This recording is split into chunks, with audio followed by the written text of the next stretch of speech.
مساء الخير. النهاردة هنتعلم نعمل خضار مشكل مع رز أبيض، ومع الخضار هستخدم السيتان. السيتان ده مصنع من بروتين القمح، أو ممكن نسميه لحم نباتي. السيتان ده أنا عملته هنا في البيت، وفي فيديو لطريقة عمله. دول تقريبا ربع كيلو، وطبعا ممكن في الوصفة دي نستخدم فراخ أو لحمة برضو تكون مجهزة قبليها. وبالنسبة للخضار اللي هستخدمه، جزرتين كبار متقطعين عيدان رفيعة كده، هوريكم ازاي الطريقة. واحدة فلفل رومي، ممكن احمر او اخضر او اصفر حسب المتوفر عندنا.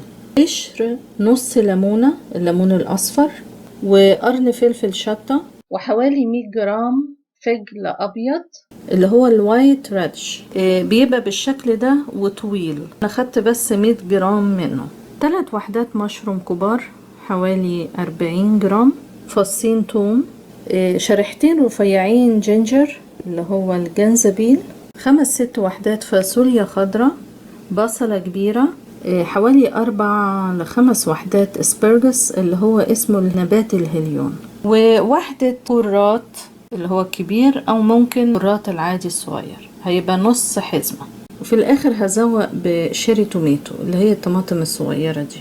وهستعمل زيت الكانولا، او ممكن زيت زيتون او زيت الذرة. 3 كوبايات رز بسمتي، ممكن بداله الرز الابيض طويل الحب، وملح حسب الرغبة، معلقتين كبار صويا صوص، نص كوباية شوربة خضار، دي انا عملتها ومخزناها، ممكن بدلها شوربة لحمة او فراخ حسب المتوفر. معلقة كبيرة نشا، ربع معلقة صغيرة نعناع ناشف، نص معلقة صغيرة فلفل اسود.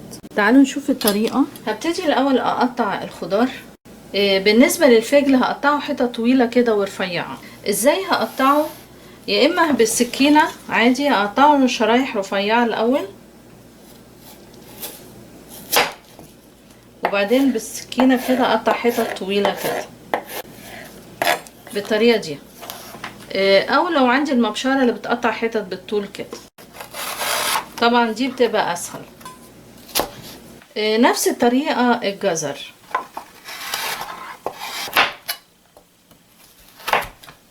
بالنسبة للفاصوليا اقطعها بالطريقة دي، امشي بالسكينة في نصها كده، في نفس الوقت اقسمها برضو بالنص لو هي عريضة، لو رفيعة اكتفي بس بالنص. هنا الخضار انا ممكن انوع فيه، استخدم الخضار اللي انا ممكن اقطعه عيدان كده طويلة، يعني الكوسة مثلا ما تنفعش، ولا البامية، الخرشوف ممكن، البدنجان بيبقى طري برضو ما ينفعش. المشروم نفس الطريقة، هقطعه شرايح الاول وبعدين حتت بالطول رفيعة بالمقاس ده. نفس الطريقة الفلفل هقطعه حتت رفيعة برضو وطويلة بالشكل ده. بالنسبة للاسبرجس انا هنضفه الاول وبعدين اقطعه. دول انا نضفتهم. دايما مشتريه يكون غالبيته اخضر، ساعات بيبقى حته بيضه كبيره هنا بيبقى ناشف، لكن لما يبقى معظمه اخضر حته البيضه دي قصيره بيبقى طازه اكتر. كل اللي هعمله اشيل الحته الناشفه اللي فوق دي، وابتدي اقشر جزء بس مش كله، يعني اللي تطلع معايا. ممكن طبعا نستعمل مقشره، هو كده كفايه لان الباقي كله طري وحلو. واقطعه بنفس الطريقه،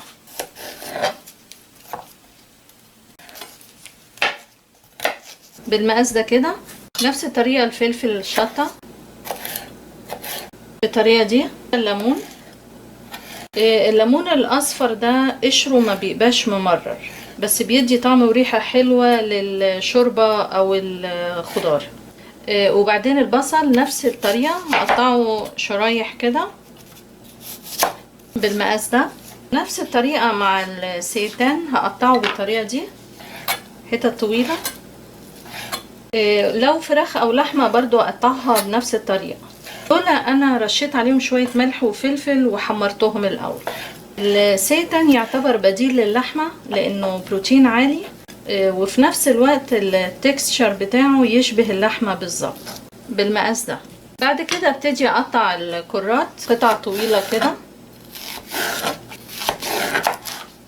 بالنسبة لنوع الكرات ده اما اجي اغسله بغسله بحاله، بس لازم افتح في النص كده واغسل من جوه عشان ساعات بيبقى فيه وساخة من جوه. المقاس ده كله. بعد كده هبتدي اخلط النشا مع الشوربة. طبعا الشوربة ساقعة عشان النشا ما يتكلكعش، ومعاهم الصويا صوص. وكده جاهزين، وابتدي بقى اسوي الخضار. وفي نفس الوقت هغسل الرز واسويه لان الخضار مش هياخد وقت في التسوية. بالنسبة للرز البسمتي على كل كوباية ونص مية. لو احتاج وهو بيستوي ازود مية. طبعا احط له شوية زيت وملح زي ما بسوي اي رز عادي. هبتدي دلوقتي اسوي الخضار، بس الخضار ده مش هحطه كله مرة واحدة، يعني كل نوع او نوعين مع بعض. في نفس الوقت هجهز طبق كبير احط فيه الخضار اللي انا شوحته. الاول هولع النار على عالي واحط حوالي معلقتين زيت كبار. اول ما الزيت يسخن انا قطعت الثوم نصين كده، احط الثوم على طول والجنزبيل واحاول احمرهم. في نفس الوقت اهدي النار على النص. بعد كده اشيلهم واحطهم في نفس الطبق ده. بعد كده احط الجزر، اشوح الجزر على نار متوسطة لمدة دقيقة واحدة. بعد دقيقة اضيف عليه الفلفل الاخضر والاحمر واشوحهم مع بعض لمدة 3 دقايق. كل مرة وانا بحط خضار احمره احط شوية ملح صغيرين قوي، بس اخلي بالي عشان الصويا صوص فيها ملح. كده خلاص عدى 3 دقايق، اشيلهم. بعد كده احط نص معلقة زيت واحط الليمون والفاصوليا والفجل معاه ورشة ملح خفيفة قوي، وهشوحهم لمدة 3 دقايق. كده عدى 3 دقايق هشيلهم. بعد كده هحط نص معلقة زيت تانية، وبعدين احط المشروم والاسبرجس واشوحهم برضو لمدة 3 دقايق واحط رشة ملح صغير. هو كده عدى 3 دقايق هشيله. وانا بشوح الخضار لو لقيت فيه سواد ابتدى يظهر في المقلاية ممكن اغسلها او انضفها بورق. بعد كده احط نص معلقة زيت تاني. بعد كده احط البصل واشوحه لمدة دقيقة واحدة. بعد دقيقة احط عليه الكرات، رشة ملح صغيرة، واشوحه تاني لمدة 3 دقايق. كده عدى عليه 3 دقايق. هحط عليه السيتان واشوحه لمدة دقيقة واحدة. بعد دقيقة احط كل الخضار اللي انا شوحته، اقلبه عشان يتجانس. بعد كده ارش عليه الفلفل الاسود والنعناع. النعناع ممكن استبدله بالريحان. بعد كده الخليط الصويا مع الشوربة اقلبه الاول عشان النشا رقت تحت، وبعدين احطه على الخضار وهدي النار خالص وابتدي اقلب لحد ما احس انه تخن كده، لان فيه نشا لازم يستوي. في الوقت ده ادوق الملح. طبعا اعتقد ان الملح كويس لان احنا كل مرة بنحط شوية ملح صغيرين. في الوقت ده ممكن اشيل الجنزبيل ارميها. لو حابة اشيل الثوم ممكن اشيلها. هي كده استوت خلاص. خدت دقيقتين بعد ما ضفت النشا لان ابتدى النشا يتخن، فهو كده استوى. هطفي عليه وابتدي اقدمها على طول سخنة. زي ما اتفقنا بتتقدم مع رز ابيض. طريقة التقديم يا اما اقدمها في طبق سيرفيس كبير واحط الرز كله حوالين الطبق بالشكل ده واسيب في النص فاضي.